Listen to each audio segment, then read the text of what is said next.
Bienvenue dans votre focus consacré aujourd'hui au Mali, à cette visite du ministre français de la Défense, Jean-Yves Le Drian. Il reste sur place jusqu'à demain. Et la première étape de ce voyage a été pour le massif des Iforas, là où les combats sont les plus féroces, avec des groupes de djihadistes acculés à la frontière algérienne. Le ministre a salué le courage des soldats français, dont un quatrième est mort hier. Notre reporter Mathieu Mabin est sur place avec les troupes françaises. Regardez son reportage exclusif et ensuite nous demanderons l'éclairage de Michel Goya, directeur à l'Institut de recherche stratégique de l'École militaire de Paris. Aube sur l'Adrar des Iforas, vallée d'Amététaï. L'hélicoptère est la cible favorite des insurgés. Pour échapper au tir, l'appareil rase les falaises, parfois à 6 mètres du sol. Voilà 8 jours que les parachutistes français ont investi le fief djihadiste. 8 jours de combat et de traque à la recherche des otages français. 2 soldats français sont morts ici et plus de 100 djihadistes. 2 mois après le déclenchement de l'opération Serval, le sanctuaire d'Aqmi est aux mains des légionnaires parachutistes. Donc le risque maximum, c'est quoi? C'est qu'il y ait quelqu'un qui n'a pas une Kalachnikov ou un armement quelconque qui nous attend. Et le risque aussi, c'est que c'est un risque kamikaze, c'est qu'à l'intérieur, un mec désespéré, il se fasse sauter sur sa caisse de munitions. C'est très stressant pour le légionnaire de pointe, parce que ni vous, ni moi, ni lui, on a envie de tuer quelqu'un qui est désarmé, quoi. Mais le type au fond de sa grotte, prostré, en état de choc, on ne sait jamais trop ce qu'il peut faire. Dans les Iforas, chaque patrouille est une épreuve physique. 45 degrés dans un pays sans ombre et le poids du matériel qui cisaille les épaules. J'ai à peu près 29 lanusettes, enfin, peut-être un peu moins parce qu'on a que 10 chargeurs. Et ouais, à peu près pareil pour la musette, une petite trentaine. Parce que là on a pris au moins 8 litres de flotte. Avec la radio ça fait 10, la musette à vide ça fait 5, après un peu de nourriture et de quoi vivre et dormir la nuit, parce qu'il fait froid la nuit, ça arrive à 30, c'est facile. On joue pro.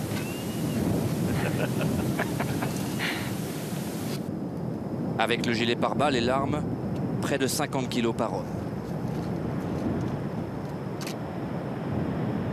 Et au détour d'un rocher, le risque d'une mauvaise rencontre, toujours. Là, sur la ligne de crête, on décèle justement comme un poste de combat.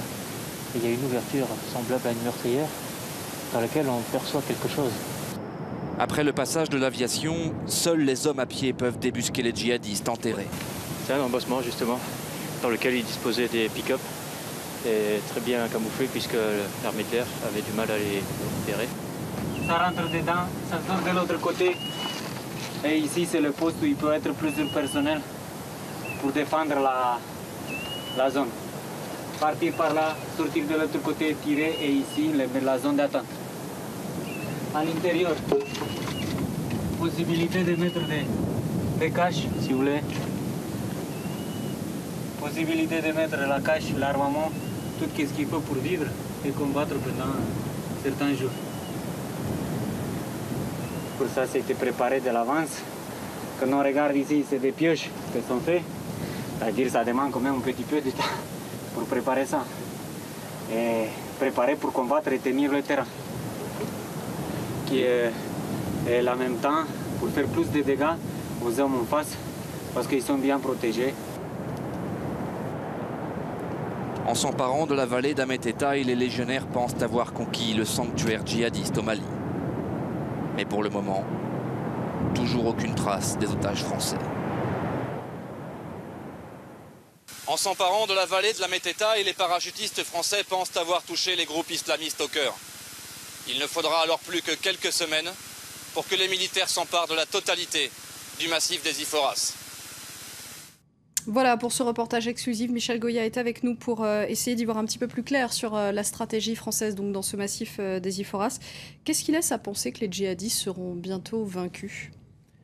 Alors bon, d'abord, il faut bien rappeler qu'il y a 2 zones de combat assez distinctes. Une du côté de Gao contre le Mudjahou, et c'est dans ce cadre-là qu'un de nos soldats a été tué très récemment, et dans l'Adrar des Iforas contre Aqmi. donc des terrains différents, des modes d'action qui sont assez différents. Là, dans cette zone nord, dans la Drare des Iforas, nous sommes en train de terminer le nettoyage d'une base importante qui était dans un massif de Tigargar. Donc c'était certainement la base opérationnelle principale d'AQMI. Nous leur avons tué également beaucoup de personnel, au moins une centaine de combattants ennemis qui ont été tués. Donc c'est un coup très dur qui est porté à AQMI, peut-être un coup fatal. Maintenant, enfin, en tout cas, il faut l'espérer. Maintenant, le combat n'est pas terminé. La Drare d'Iforas est immense.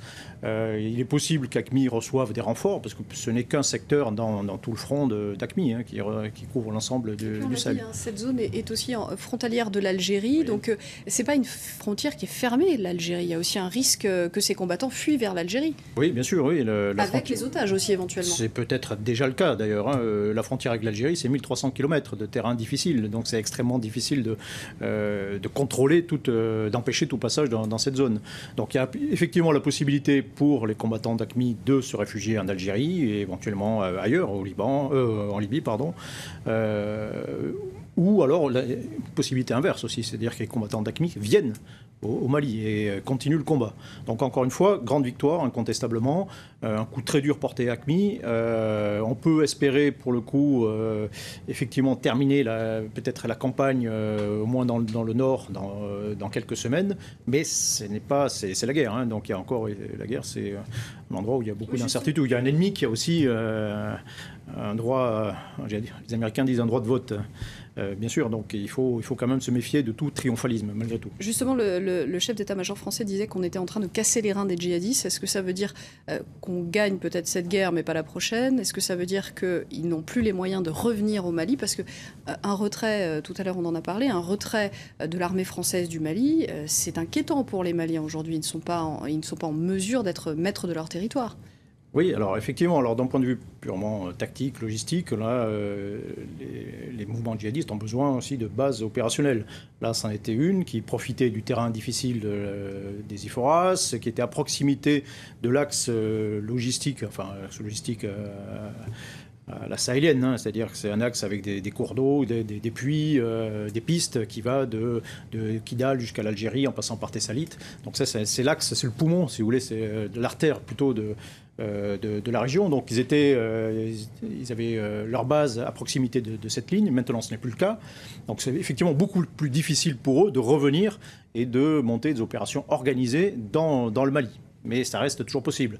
Donc pour l'instant, l'effet majeur qui est de détruire le maximum des forces ennemies, il est atteint au moins dans le nord. Sans doute, on l'espère également dans la région de Gao. À charge maintenant pour les forces africaines de la MISMA, les forces maliennes dans un deuxième temps, de prendre le relais, quoi. Merci beaucoup Michel Goya pour cet éclairage. On verra ça dans les semaines à venir. C'était le Focus du jour. Tout de suite, un nouveau journal sur France 24.